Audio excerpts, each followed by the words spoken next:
Question number 8, आपको 3 statements दी गई हैं। आपको बताना है कौन सी स्टेटमेंट करेक्ट है। पहली स्टेटमेंट में कहा गया है कि इक्विटी ऑप्शंस ट्रेडिंग के केस में इंडिया का रूल ग्लोबल लेवल पर बहुत तेजी से ग्रो हुआ है।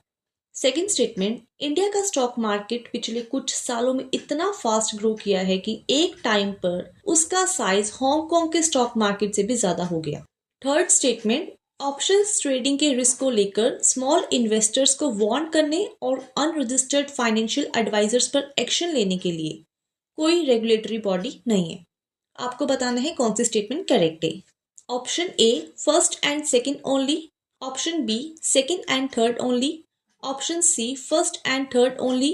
Option D, first, second and third. Your time starts now. Right answer is A. Now let's understand this concept in detail. Statement first correct है। NSE यानी कि नेशनल स्टॉक एक्सचेंज और BIS bank for international settlement जो एक international financial body है, इन्होंने recent years में report publish की थी। इस डेटा के अकॉर्डिंग इंडिया पिछले कुछ सालों में इक्विटी डेरिवेटिव्स का एक हब बन चुका है, स्पेशली इक्विटी ऑप्शंस में। इक्विटी ऑप्शन का मतलब समझिए। इक्विटी ऑप्शंस डेरिवेटिव कॉन्ट्रैक्ट्स होते हैं जहां इन्वेस्टर्स को फ्यूचर में शेयर प्राइस के मूवमेंट पर स्पेकुलेशन करने का राइट मिलता है। अगर इन्वेस्टर को लगता है कि प्राइस आगे जाके बढ़ेगा तो वो कॉल ऑप्शन देता है। अगर इन्वेस्टर को लगता है कि प्राइस गिरेगा तो इस केस में वो पुट ऑप्शन लेता है।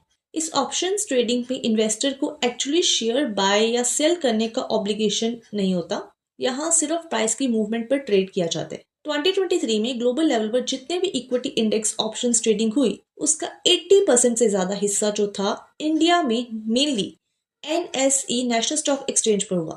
इससे क्लियर हो जाता है कि इंडिया अब इक्विटी ऑप्शंस ट्रेडिंग का एक मेजर ग्लोबल सेंटर बन चुका है। Next statement second also correct. जनवरी 2024 में इंडिया का स्टॉक मार्केट ने कुछ समय के लिए हांगकांग के मार्केट कैपिटलाइजेशन में ओवरटेक किया, जिसके बाद इंडिया दुनिया का 4th लार्जेस्ट स्टॉक मार्केट बन गया। Now let's talk about statement third.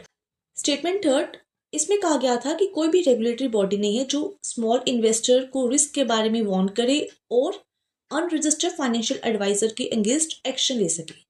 This statement is incorrect क्योंकि इंडिया में SEBI that is security exchange board of India एक प्रॉपर स्टैट्यूटरी रेगुलेटरी अथॉरिटी है जो सिक्योरिटीज मार्केट को रेगुलेट करती है।